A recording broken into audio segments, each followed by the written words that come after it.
Well, hello, and welcome to Marriage and Family Systems from Moody Bible Distance Learning. This is your fearless leader, Professor Jefferson, coming to you from the remote location of Pontiac, Illinois, in my office, and oh, the dog is not here.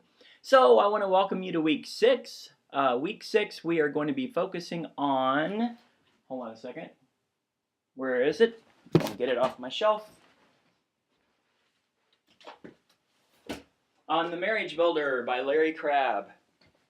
When I was on my wedding day, this book was given to me by my father-in-law, Patrick, and on the inside of it, he wrote, not that you can read that because it's backwards probably, on the inside of it, he wrote to Jeff, 11/28/1992, on your wedding day, dialogue is to love as blood is to the body.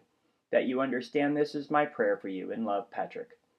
So this book is very, very, very important to me. I wish I'd read it like 5 years before I got married. That would have been helpful. But I'm so glad that Patrick gave me that on my wedding day. So we're going to be reading that book. Hopefully you've already been ahead and you've already started reading it. If not, it's an easy read. It doesn't take long. And you're going to be thinking about ministry versus manipulation. You're going to write a reflection paper, not a summary, a reflection paper. A reflection paper, 1 page, double spaced. I know it's hard for some of you to do that. 1 page, double spaced. Pick something. Pick something in the book that really jumped out at you and just concentrate on that. All right? And then you're going to be doing a discussion board talking about ministry versus manipulation. I wanted to go back to the myths of marriage last week and kind of combine that with ministry versus manipulation and tell you a quick story. So when my wife and I were first married, within the first year, we were fighting about going out to eat. Now, we were both Christians, we both loved Jesus, but we were having knockdown, drag-out fights about going out to eat. So you sit and you listen to that and you think, well, what? Going out to eat? Aha. When I was raised, my family went out to eat all the time. All the time. We had Kentucky Fried Chicken all the time. We had pizza all the time. My mom would go through these things where she'd want to get healthy and we'd eat really well and she'd cook for a little while. But we ate at Danvers and we ate at Piccadilly and we ate out a lot. Not a big fan of eating out. When I was in college, I was a waiter. I waited tables forever. And that's a very difficult job and that'll turn you off on eating out as well. So, but I was raised going out to eat all the time. I thought my wife, Maxine's a marvelous cook, and I kind of pictured her cooking for me. I'd come home and there'd be dinner on the table. Well, she was raised in a in a single parent family, single mom, without much money at all, and going out to eat was a huge deal. McDonald's was a huge deal. They didn't go out to a sit-down restaurant unless somebody else paid for it.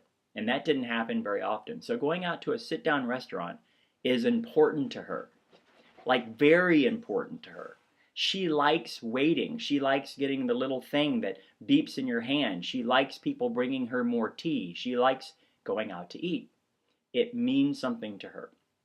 So she thought when she got married that she would have a husband who loved her and took her out to eat all the time. So I was saying, if you love me, you'll cook. And she's saying, if you love me, you'll take me out to eat. So we have a friend who is a therapist. I was in seminary at the time, fighting with my wife about going out to eat, spiritually mature, and went to Mark, the therapist, and he listened to both of us and kind of walked us through how we both grew up and how that affects us now. And then he said, the Lord has spoken to me, and I have a word for you, Jeff. Like, which is not really how he talked at all. And I said, okay. And he said, here's the word from the Lord. Take her out to eat, you doofus. As a quote, take her out to eat, you doofus. So we went out to lunch after that session, and I've been taking her out to eat ever since. But we needed somebody to intervene. We needed somebody to help us see how we both grew up and what baggage we brought into it concerning the smallest thing like going out to eat. Now, think about all the other things that you bring into marriage. Deep things. Family dysfunction and addictions and abuse and all kinds of other craziness that we all bring into our marriages. Now think about that in the context of ministry versus manipulation, okay? So that's what that's what we're going to get at this week. That's it. Oh, it's a light week, Jeff. I'm not even going to really pay attention to this class at all. I won't think about it. Oh, yes, you will, because you have a family research paper coming, and it's now due in less than 20 days. Okay? So I want you to be thinking about this. 20 days. I want you to be thinking about that. I want you to be writing about it. I want you to be already outlining it. Okay, please remember the last day of class, that night at midnight, class closes. I do not accept anything. If it's 12:05, that paper's a 0. Okay, that's been my policy from the very first class I've ever taught. I just cannot chase papers down. Those are long papers. It takes me a long time to grade all of them, and I just want to make sure that you get them in on time. So that's that. I want to encourage you. I've been talking to students this week. And I want to encourage you, God is not interested in your perfection, only your direction. 20 years from now, you will not remember the grades you made in this class. You won't.